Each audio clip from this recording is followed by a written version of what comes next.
रमजान का पहला अशरा था, रहमत का महीना। एक मोहल्ला था जहां एक गरीब विडो रहती थी, 3 बच्चे और घर में राशन खत्म। मगर वो किसी के सामने हाथ नहीं फैलाती थी। हर रोज बच्चों से कहती, अल्लाह इंतजाम करेगा। मोहल्ले में एक अमीर आदमी भी रहता था।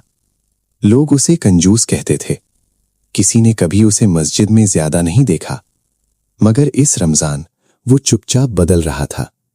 उसने देखा कि विडो के घर से रोज धुआं नहीं उठता। समझ गया कि चूल्हा नहीं जल रहा। मगर उसने सीधा मदद नहीं की।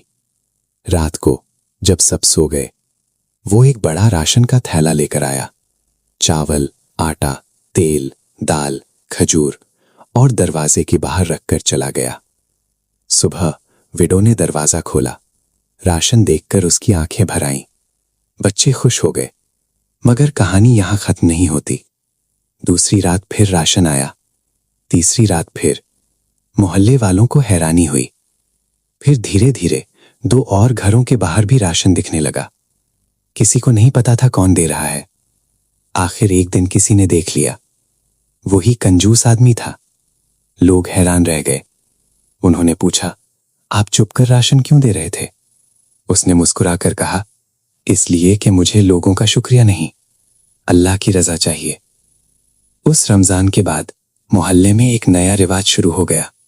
हर साल लोग चुपचाप किसी ना किसी के दरवाजे पर राशन रखने लगे और धीरे धीरे उस मोहल्ला में कोई भूखा नहीं सोता था।